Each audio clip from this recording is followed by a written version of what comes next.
Olá, sejam todos muito bem-vindos a mais um SenaCast, o podcast do Senac Piauí, criado para levar informação, conhecimento, levar os nossos cursos até você também, né? E no episódio de hoje a gente conversa sobre empreendedorismo, inovação, tecnologia. A gente recebe aqui nos nossos estúdios o Rafael Tataia. Seja muito bem-vindo, Rafael. É um prazer ter você aqui.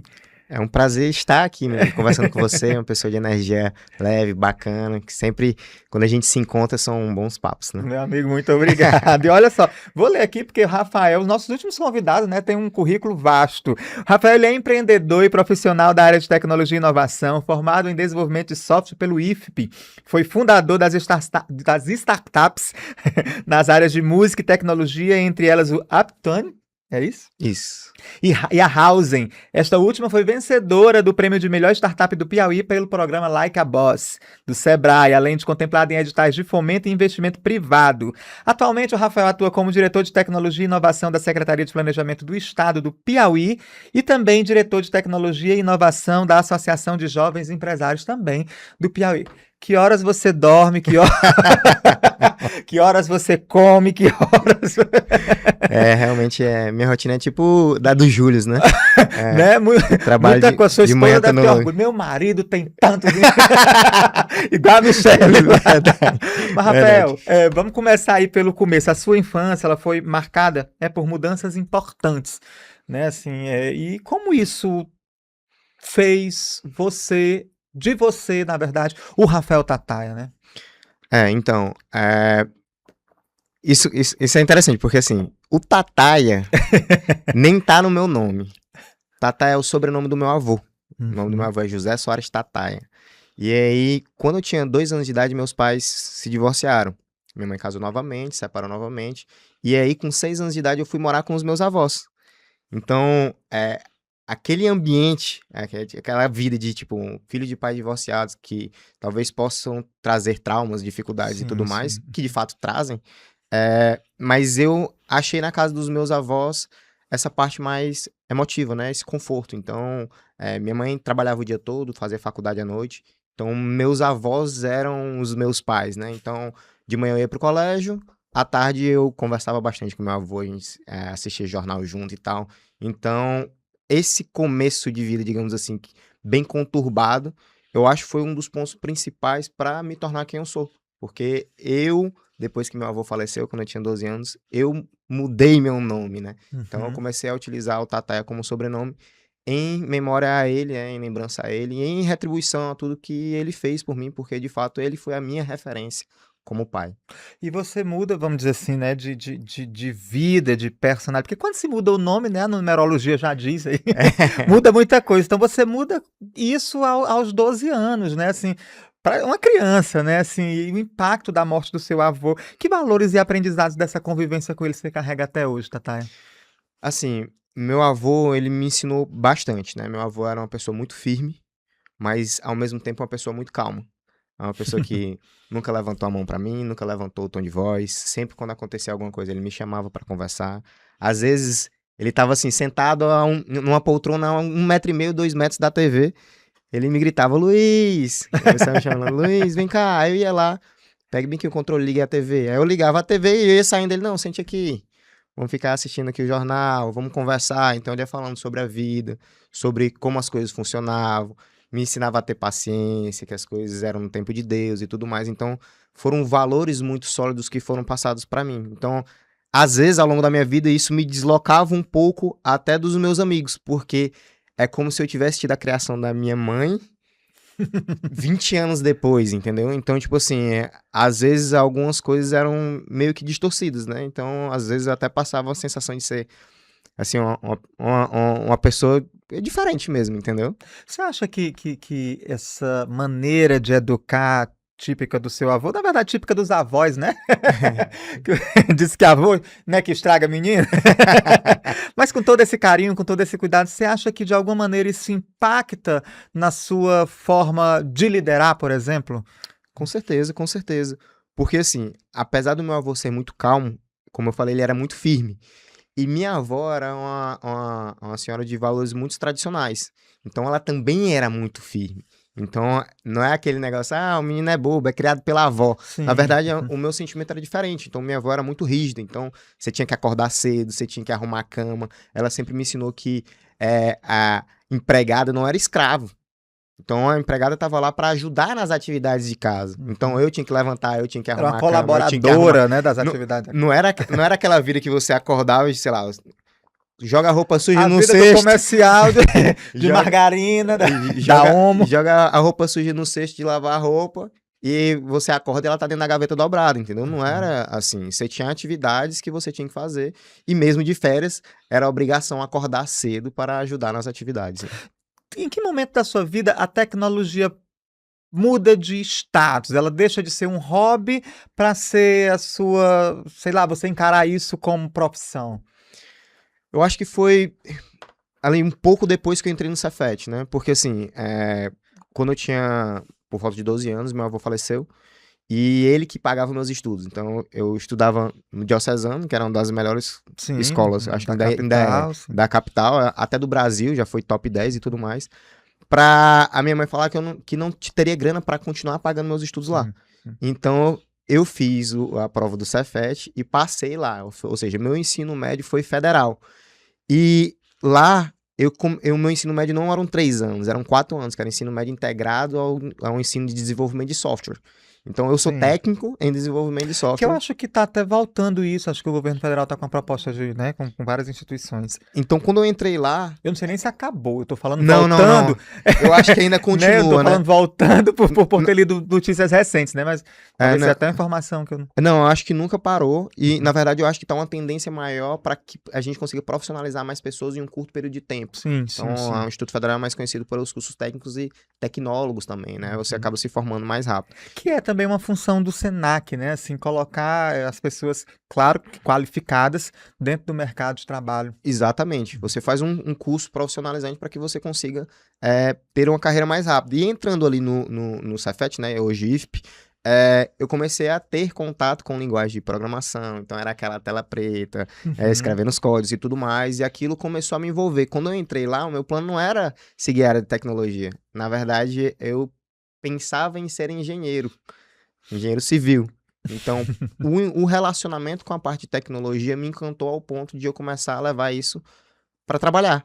E aí, a rodada de chave, após o falecimento do meu avô, como você falou, né, a questão da numerologia, eu de fato virei uma outra pessoa, porque eu era uma criança altamente tímida, introvertida, que não me relacionava muito, eu não falava muito, era uma criança mais chorosa, para eu virar uma pessoa mais cética, mais centrada, mais trabalhadora. Então, eu comecei a me comunicar mais. Então, eu comecei a ser aquele amigo que tinha coragem de ir perguntar o preço das coisas no shopping, ou então você falar com outras pessoas que você não conhecia, se apresentar. Então, acabou que foi conectando um pouco de tudo. E a tecnologia me impulsionou a começar a vender. Então, muito cedo eu comecei a vender sites institucionais, blogs, desenvolver soluções tecnológicas. Então, esse foi um movimento de transição que, tipo, mudou muita coisa na minha vida. Então, eu comecei a estagiar muito novo, 13, 14 anos, assim que eu entrei no Instituto Federal, e eu não tinha necessidade da renda,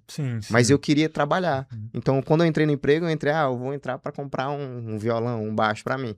Mas depois que você entra no ciclo de fazer dinheiro, ele desbloqueia algumas coisas na sua mente. Então, eu comecei a trabalhar, vender sites, vender portais, investir nos meus negócios. Então, as coisas começaram a fluir para mim. Para comprar baixo, para comprar viola. Porque a música também ela tem uma importância na sua trajetória. Eu queria que você falasse sobre isso também, porque você aliou isso, né? Essa sua paixão, vamos dizer assim, pela música, com a tecnologia, né? Com a startup que você, que foi a primeira startup que você criou, né? Exato. Fala um pouquinho disso pra gente. Então, assim, quando eu mudei, né, fiz essa transição e comecei a estudar no IFP, eu comecei a me interessar mais por música, né? Porque lá era o ensino médio, mas é uma faculdade. Sim. Então você via pessoas em rodinhas tocando violão e tudo mais. Então minha mãe me presenteou com violão, eu comecei a me envolver com isso. Eu tinha um tio que deixa eu tocava fazer muito. uma parte, viu? Pessoal que está nos assistindo, nova geração, era assim o nosso ensino médio. Exato. Então, assim, e era no centro, né? Então, você caminhava nas praças, às vezes as pessoas estavam tocando violão nas praças e tudo mais, com as rodinhas. Enfim. E aí eu comecei a me relacionar com a música. eu, quando era mais novo, eu curtia muito futebol, eu jogava muito direto. Era do time da seleção do Diocesano, a gente foi campeão estadual, jogando. Então, tipo assim, era um negócio que movimentava muito a minha vida. Depois que meu avô faleceu e que eu me mudei pro IFP, né? Mudei de Uhum. escola, eu comecei a me relacionar com outras coisas. Por isso que eu digo, foi uma mudança de chave mesmo, porque começou a se criar um Sim, novo ser. sim. E a música, ela me ajudou até nesse momento de extravasar um pouco, a questão de sentimentos. Sim. Então, Uhum. a música, ela lhe Porque ajuda foi a perda, muito uma ruptura importante na sua vida, né? E a música foi o teu, sei lá, teu sempre. antidepressivo. 100%. Então, assim, a música e o esporte eletrônico me ajudaram muito nisso. E meu envolvimento com a música, eu passei a compor, a gente começou a montar uma bandinha, Ah, você teve banda. tive banda. Então, Qual assim, foi a banda? tinha uma banda chamada Mano Roots, tinha uma banda chamada 17 de Agosto, Red Scott. Então, Olha aí. tive algumas bandas, curtia É a interessante vibe você da... falar isso, Rafael, porque assim, hoje você, né, diretor lá na Semplan, diretor lá na AGE, né? É AGE, né? Isso.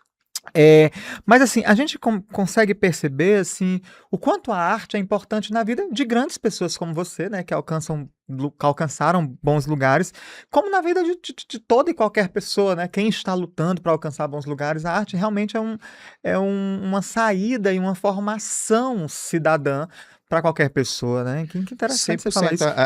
Assim, e eu acho que essa conexão foi muito massa, porque quando eu entrei no Instituto Federal, que eu comecei a me relacionar mais com a música, ao mesmo tempo comecei a me relacionar com a parte da tecnologia. Então a música era a criatividade, era o campo de ideias, era onde você poderia criar coisas. E a tecnologia era algo mais lógico, matemático, algo mais centrado, um passo a passo para você fazer a coisa. Então, quando a gente mistura as duas coisas, que foi a minha primeira startup, foi justamente isso. Eu digo até que, às vezes eu brinco que, tipo assim, foi o Spotify no tempo errado, entendeu?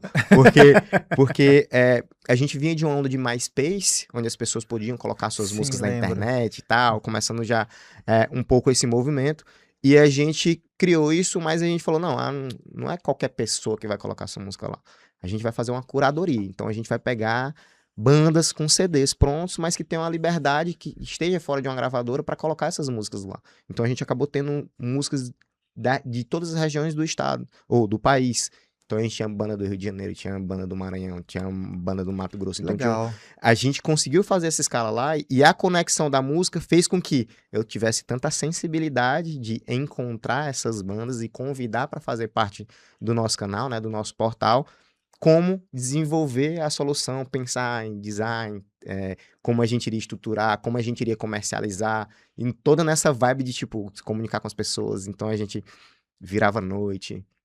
Eu tinha 2 sócios, então, tipo, um ficava com a parte de fotografia, outro com mais parte de codificação, outro com mais a parte de comercialização. A gente rodava, a gente começou a ser convidado para os maiores eventos do estado, e davam ingressos pra gente sortear no Twitter na época. Então, tipo assim, a gente ia, a gente tinha acesso a Movimentou o camarim. cenário, né? Cara, tipo assim, bandas como Detonautas, Raimundos, que eu era fã, eu pude, tipo, passar um camarim com os caras, conversando Experiência fantástica, né? bobagens e tudo mais, ganhava presente deles, baqueta, violão, palheta, coisas que eu até cheguei a sortear, mas era uma experiência muito massa, porque assim, eu imergi no mundo da música sem de fato ser o Ser músico. músico, né? Então, pra mim, foi uma conexão muito massa, é um dos projetos que eu mais tenho carinho na minha vida, foi esse primeiro. É a Aptune esse aí. Uptune. Uptune.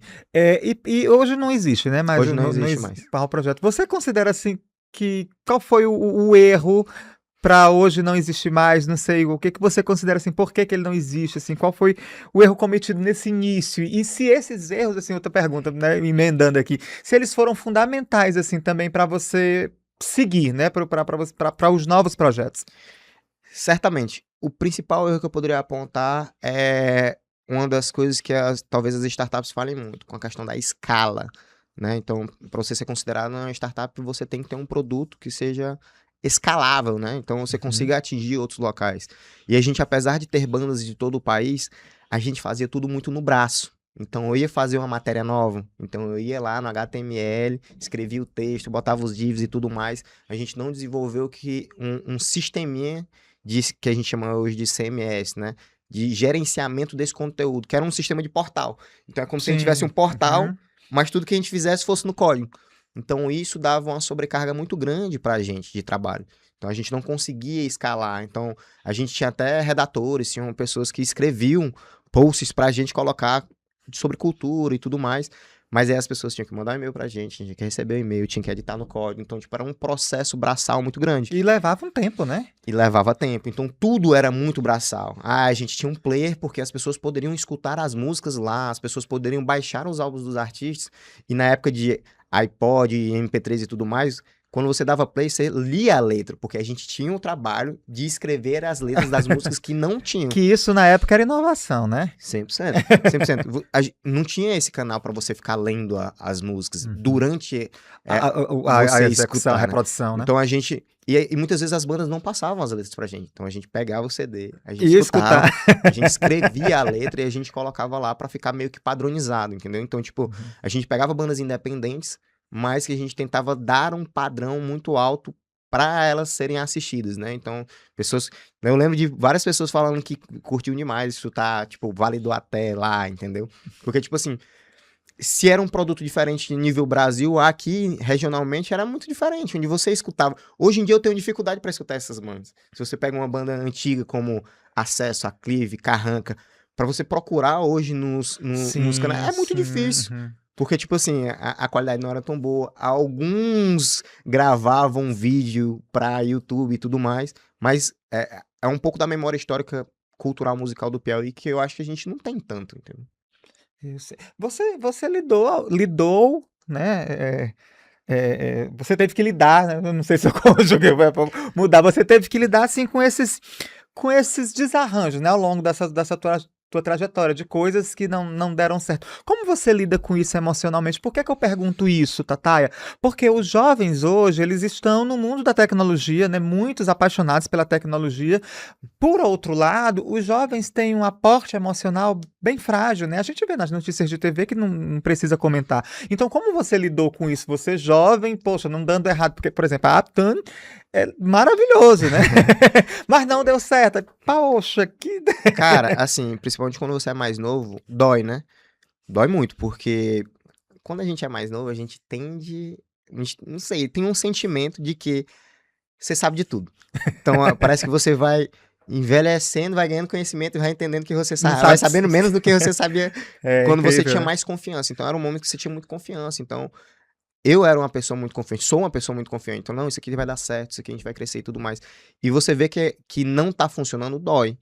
Mas eu acho que empreender é isso. É quanto de estômago você tem para aguentar a pancada.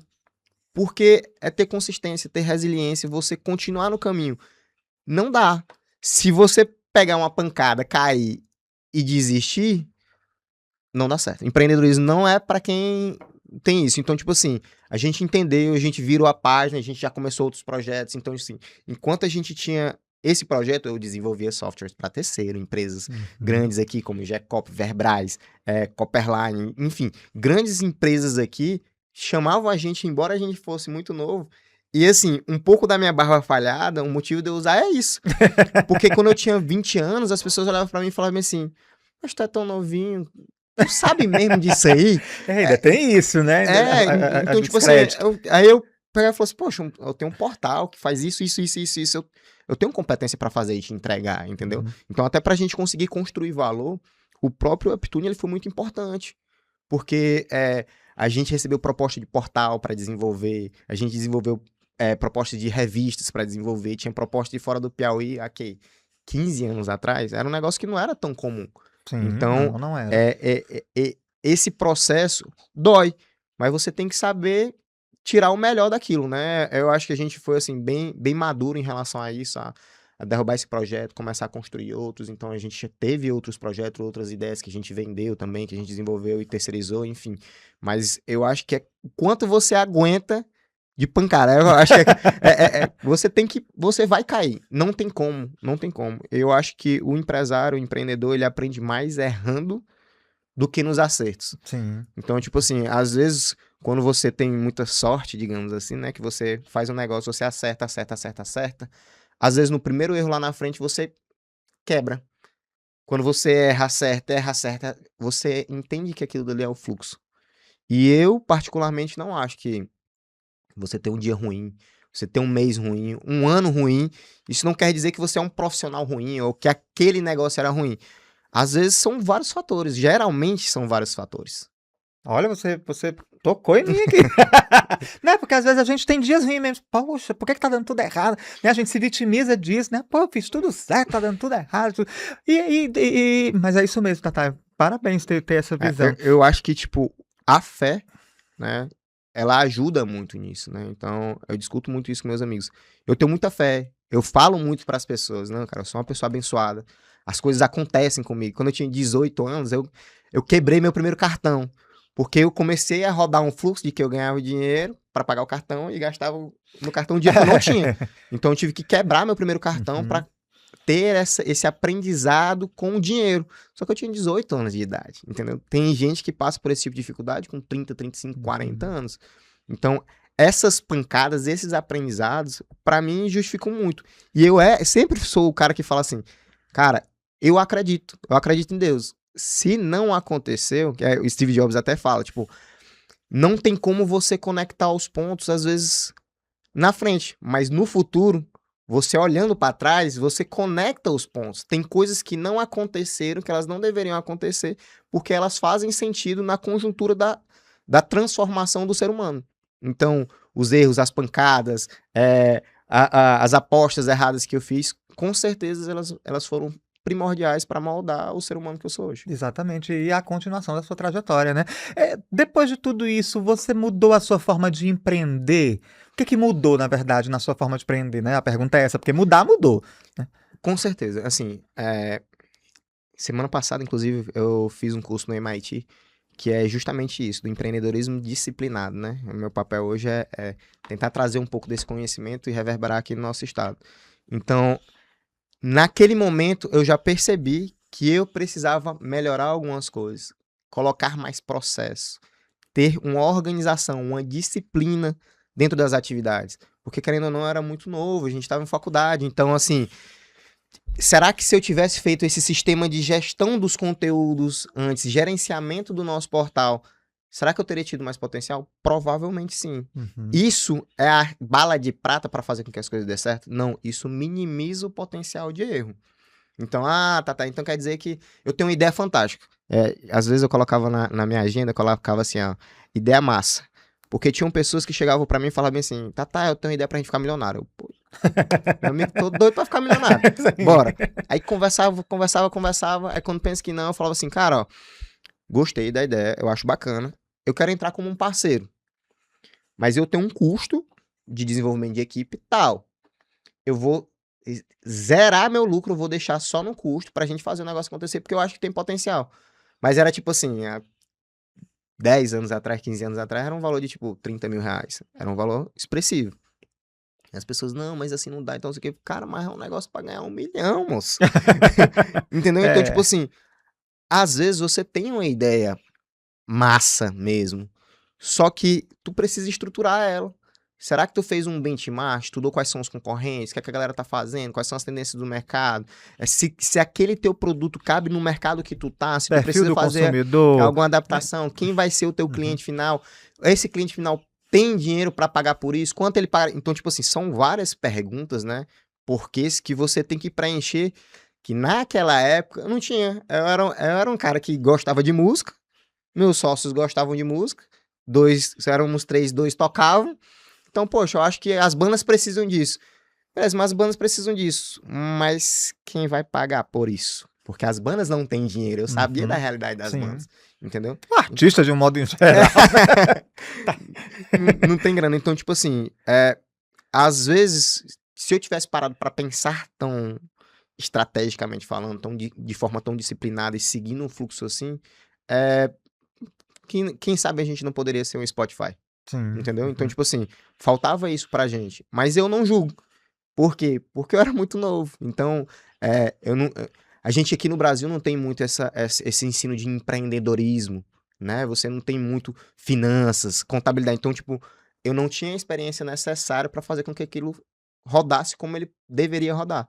E tudo bem, faz parte, aprendi e vida que segue. A Hausen, né? Housing. Hausen. A Hausen, você considera ela o seu ponto de maturidade, vamos 100%, dizer assim, né? 100%. Pois comenta sobre ela pra gente entender o que é a Hausen. A Housing, ela é interessante, porque ela até conecta um pouco com o Sistema S, né? Quando a gente voltou dos Estados Unidos, a gente... E você estudou lá, né? Foi 2 Isso. anos. Eu fiz... Parte da minha graduação foi feita lá, né? Então, quando a gente voltou dos Estados Unidos, 3 desses que tinham feito o Uptour no começo, 2 foram para os Estados Unidos, né? Eu morei um pouco na região metropolitana de Chicago, fiz estágio em Nova York e no interior de Wisconsin, e o meu outro sócio morou em Nova York o tempo todo. Então, assim, eu tive algumas experiências, mas quando a gente voltou, a gente falou assim, cara, eu não quero mais ficar desenvolvendo software para outras pessoas. Faz software para mim, eu cobro tanto, mês que vem tem outro, tal, não sei o quê. Já tava um pouco cansado dessa rotina. E lá nos Estados Unidos a gente teve a experiência de utilizar algumas soluções. O mundo dos aplicativos lá já era um pouco mais vivo. Aqui não era tanto. É um país né? desenvolvido, né? Exato. Então, lá a gente pedia muito delivery de comida.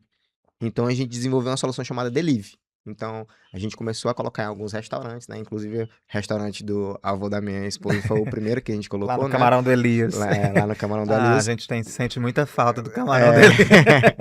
Então, lá a gente colocou em outros restaurantes também, só que o iFood recebeu, acho que 500 milhões de investimento na época e acabou comprando todo mundo que dava para comprar e quebrando todo mundo que não tinha capilaridade suficiente para disputar com eles no mercado. Depois disso... Quer dizer, você teve a ideia do Spotify, você teve a ideia do iFood. Time, ele é muito precioso. Verdade, time verdade, no mundo dos negócios, né? ele é muito precioso. Então, e essa história é engraçada, porque aconteceu no passado várias vezes de pessoas terem desenvolvido soluções que elas foram um total prejuízo, uma falha, mas que foram utilizadas 3, 4, 5 anos depois como tecnologia para fazer um outro negócio. Então, o time ele é muito precioso. E com esse negócio dando errado, a gente pensou, cara, talvez a gente tenha pecado também na estruturação e tudo mais. Eu tinha um certo preconceito com o Sistema S. Eu falava assim, eu vou lá, a mesma galera tá lá e tal, não sei o quê.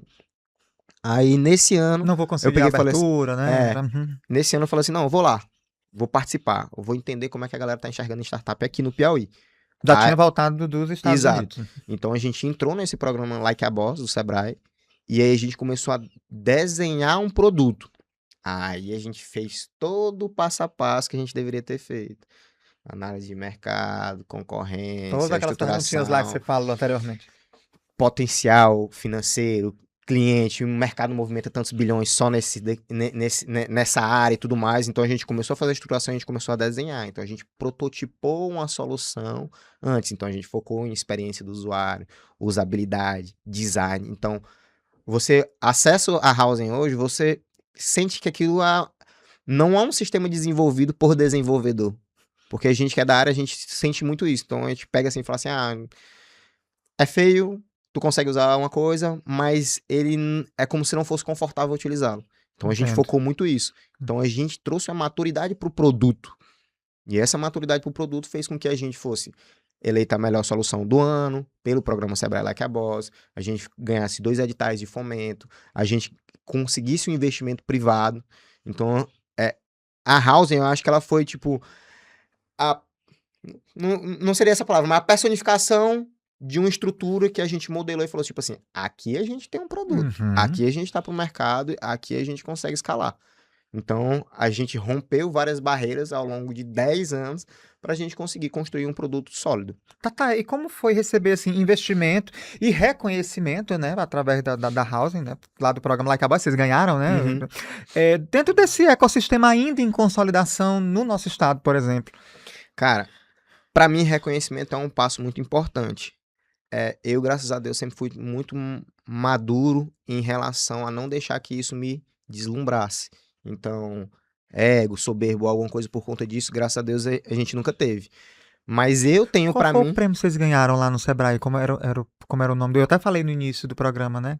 Melhor startup, foi isso? Melhor startup do Piauí. Dentro do ano 2021, se não me engano. Desse programa, que era o Like a Boss, desse programa, Que aí, ao final do programa, você tem uma batalha de pitch, digamos assim, não é bem uma batalha, mas tem uma apresentação de pitch, onde você tem 3 minutos pra falar tudo da sua startup.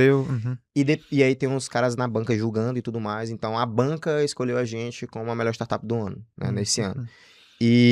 Mas a gente falava sobre o reconhecimento. E para mim, reconhecimento é uma parada muito boa. Na minha tríade do profissional de sucesso, ela tá dentro. Então, para mim, reconhecimento, amor e dinheiro são as 3 coisas que é muito difícil você trabalhar hoje e você ter os 3. Então, reconhecimento para mim faz parte disso. E eu acho que, assim, é muito bom quando você trabalha em algo que você gosta. E às vezes você aguenta trabalhar ali porque, mesmo não tendo reconhecimento, não ganhando quanto você imagina.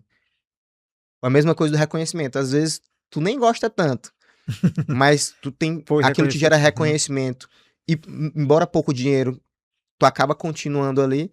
Ou quando lhe paga muito bem, você acha um porre trabalhar ali, ninguém lhe reconhece, lhe tratam mal, mas Mas você você está ali pelo dinheiro. Então, quando você une consegue os sustentar, 3, por exemplo. para mim é a tríade do sucesso profissional, né? Então, hoje, graças a Deus, eu trabalho com o que eu gosto, sou reconhecido por isso e financeiramente eu não tenho o que reclamar, né? Obviamente que minhas ambições fazem com que eu procure mais, Claro, e né? é isso que faz a gente continuar evoluindo, né? É É. querer. Mas a gente como é que eu poderia dizer, uns amadores jovens, né? A gente não estava inserido no ecossistema. A gente começou a se inserir no ecossistema por conta disso. Então, esse reconhecimento pra gente prematuro, digamos assim, fez com que relacionamentos, negócios, dentro do ecossistema de inovação fosse muito importante para mim. E como começa essa sua transição do empreendedorismo para o setor público?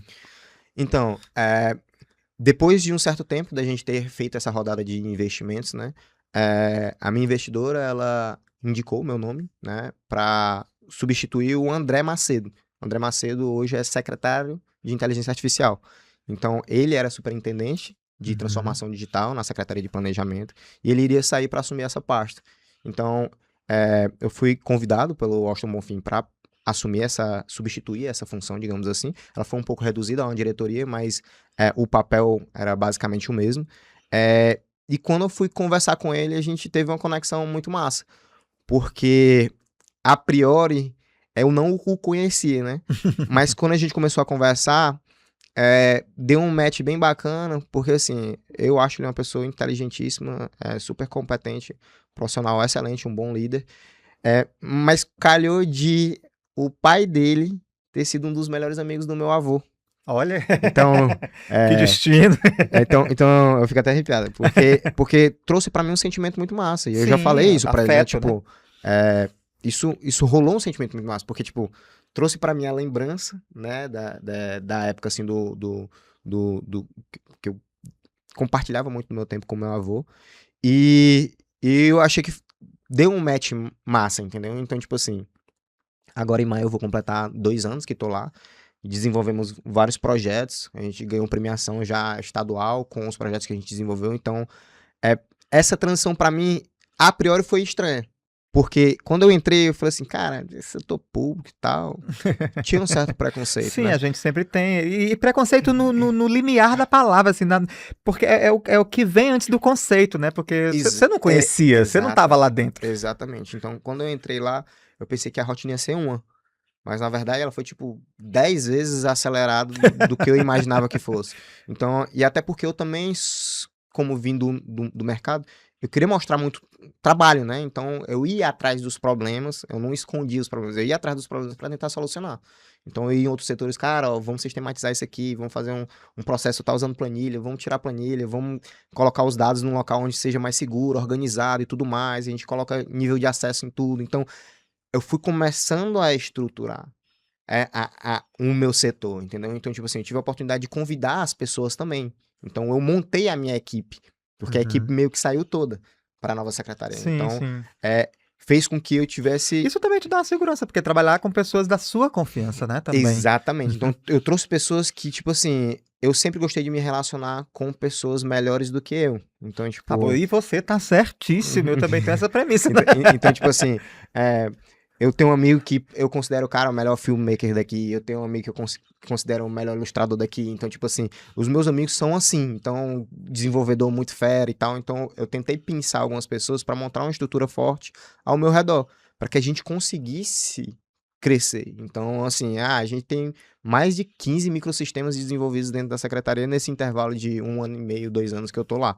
Então, me esforcei muito, achei muito bacana e me trouxe um sentimento muito massa, que foi o sentimento de ajudar a população, de fato. Era isso que eu ia falar. Eu tive a oportunidade também de ser gestor público no estado vizinho, e aquilo me dava uma sensação muito boa de que o que eu estava fazendo ali não era só para mim, era para mim também, mas era assim para uma cidade, né, que é Timon aqui do lado, para uma cidade assim de 170 mil habitantes, né? Eu dirigi o teatro municipal da cidade, então assim, tudo que eu fazia ali dentro eu pensava assim naqueles 170 mil habitantes. Claro que nem todos foram, consumiram, né? Não são impactados, mas é para todos. Mas é Porque pra embora todos. você E essa impacte sensação só é muito boa, Rafael. 5%, 10%, é um sentimento massa. Muito boa. E ainda mais onde eu tô, que é uma secretaria estratégica, que é planejamento, né?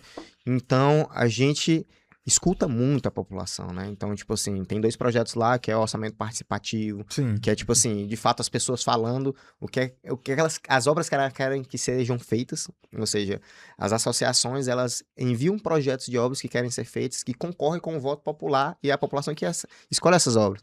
E o Diálogos pelo Piauí, que foi o que aconteceu durante o ano passado, para revisão do plano plurianual, ou seja, o meu time desenvolveu um sistema que a gente viajou todos os territórios e sistematizou a fala deles. Ou seja, você escutar e depois você ficar escutando o que essas pessoas sentiram. Porque, assim, o sistema que a gente desenvolveu teve mais de 90% de aprovação por quem usou. Então era a população lá na ponta, usando o sistema e Sim, elogiando. sim. Então, tipo assim, dando estrelinhas, 5 estrelas, dizendo que ficou legal, que não gostou, que poderia melhorar. Então a gente tava mapeando tudo isso.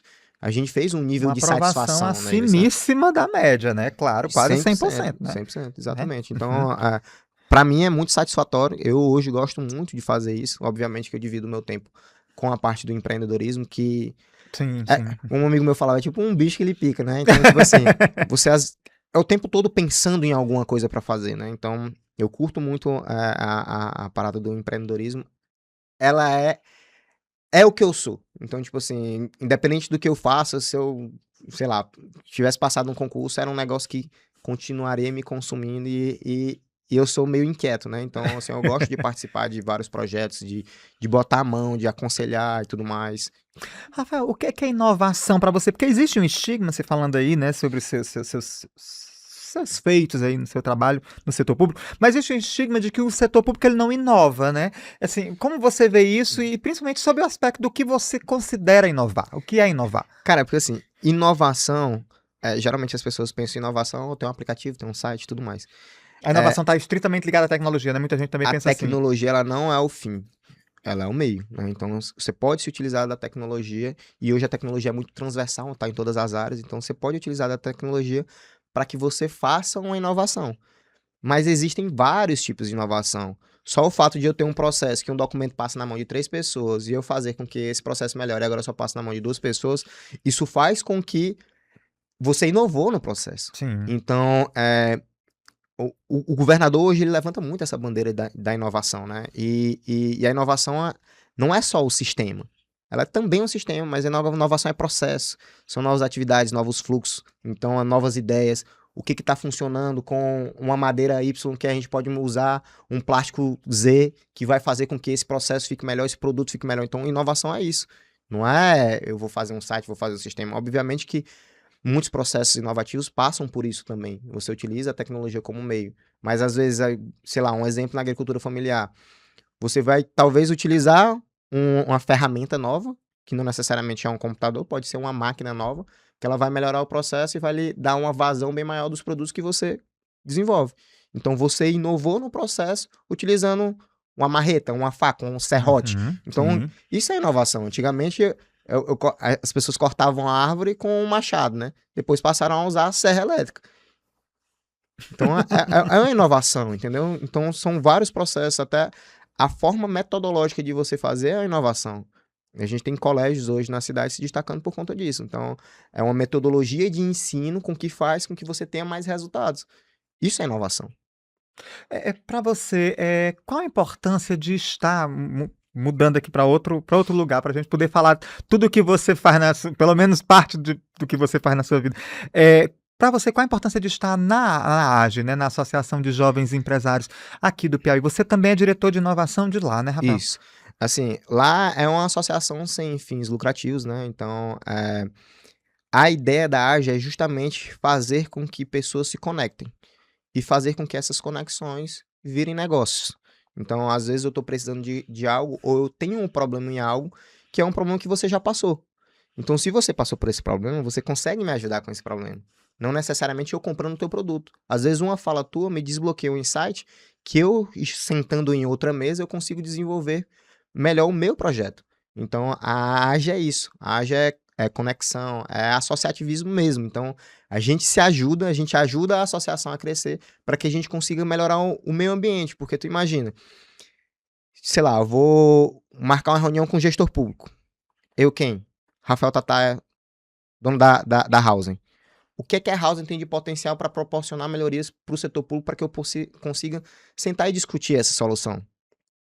Só que se você tem uma associação de jovens empresários, pessoas com energia, com potência, digamos assim, para fazer as coisas acontecerem, e você tem um grupo de 200 jovens empresários, que esses jovens empresários têm uma família com 3 pessoas, você tem 600 pessoas envolvidas diretamente naquilo ali, fora os funcionários. Se você pegar uma média de 10, 20 funcionários, você tem lá 6 mil, 10 mil pessoas envolvidas naquele negócio. Então, você acaba tendo mais força para propor um novo projeto de lei, para propor uma melhoria estrutural, inovativa dentro de algum processo que ajude os negócios. Então, a associação é bem isso, conectar quem está ali dentro e dar força para que elas consigam melhorar, porque às vezes, se eu tenho uma isenção num imposto específico para um microempreendedor, ela já ajuda bastante. Então, são certos projetos que às vezes tem que surgir de quem sente a dor, porque nada melhor do que quem sente a dor dizer o que está precisando. É muito difícil quando você fica tentando desenvolver a solução para pessoas que não sabem o que é. Por isso que eu acho que a participação popular em projetos públicos é tão importante. Que é o famoso lugar de fala. Exatamente. Exatamente. Rafael, assim, você já esteve aqui, você é um jovem de sucesso, né? Já esteve aqui conversando com os nossos jovens, inclusive, né? Isso. Com os nossos aprendizes e tudo. E pro Rafael Tatá, assim, quais as competências para um bom profissional, sei lá, do futuro, vamos dizer assim, né? Porque você falou da tríade, eu já anotei, né? Que é amor, dinheiro e reconhecimento, mas as competências aí essenciais para os profissionais. A gente vive num mundo hoje onde muitas pessoas são ludibriadas pela comunicação. Então, eu acho que a comunicação é uma das skills que a pessoa tem que ter. São as soft skills que a gente fala, Sim, né? A minha apresentação fala até sobre isso. Para mim, o profissional que tem tecnicamente capacidade de executar alguma função, ele tem o seu lugar no mercado. Mas se você quer escalar um nível mais alto de carreira, você tem que saber trabalhar em equipe, você tem que saber se comunicar, você tem que ter empatia com o próximo, porque não adianta nada. Às vezes é melhor você ter um profissional bom, que tenha um trabalho em equipe, que se esforce, que entenda o jogo de como ajudar um ao outro a fazer aquilo crescer, do que você ter um cara excepcional, fora da curva, que ele tá sentado no canto dele que não fala Sem com falar ninguém. Então, tipo assim, tem até uma expressão que fala mais ou menos, tipo, um jogador excepcional, ele pode até ganhar uma partida, mas ele não ganha um campeonato sozinho. Para ganhar um campeonato, você precisa de time. Então, para mim é isso. Então, skills que você tem que ter são as soft skills. Você tem que se comunicar, você tem que ter trabalho em equipe, você tem que ter dedicação, você tem que ter empatia, enfim. E na sua opinião, assim, como a educação profissional, principalmente a oferecida pelo Senac, claro, né? Contribui para isso, pode contribuir para isso? Eu já fiz um curso de Java aqui no Senac, então sou suspeito para falar. Então conhece o Senac, né? Sou suspeito para falar, mas assim, ela proporciona, que você tem habilidade técnica de executar algo, ou seja, é uma instituição reconhecida, que ela está ali chancelando que você tem um curso de alguma coisa, e ela lhe permite entrar no mercado do trabalho por aquele buraquinho, aquela flecha que tinha. Ou seja, estou precisando de um desenvolvedor. Fulano de tal tem um curso de desenvolvedor no Senac. Cara, vou dar uma oportunidade para ele. Lá, tu vai ter a oportunidade de se desenvolver ainda mais. Então, ela pode ser uma porta de entrada para o mercado de trabalho ou até para uma ideia. Cara, eu tô querendo desenvolver solução tal, mas tô querendo abrir um salão de beleza, mas não tenho habilidade com tesouro. Você faz um curso profissionalizante, você vai lá, executa, e aí você tem a possibilidade agora de você fazer. Porque mesmo que você seja gestor, é muito bom você saber o operacional, porque você não fica na mão de ninguém. Então, tipo, você desenvolver algumas habilidades que possam lhe ajudar.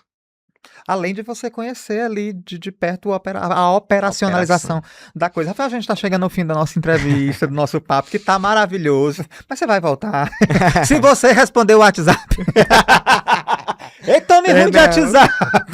É difícil. Rafael, brincadeira, mas assim, que mensagem você deixaria assim para os jovens, né, que gostariam de inovar e empreender aqui no Piauí, no Brasil? Assim, eu vou até parafrasear uma frase do Denzel Washington, né? Que ele fala que sonhos sem metas são só sonhos. E que futuramente vão gerir desapontamento. Então, tipo assim, você vai se entristecer com isso. E ao longo da sua carreira, você tem que ter consistência para você conseguir fazer aquilo por todos os dias. E mais importante, você ter a habilidade de conseguir finalizar. Então, para mim, a mensagem é essa. O Whindersson Nunes mesmo fala algo parecido com isso, que tipo assim, pô, cara, muita gente fala um monte de coisa.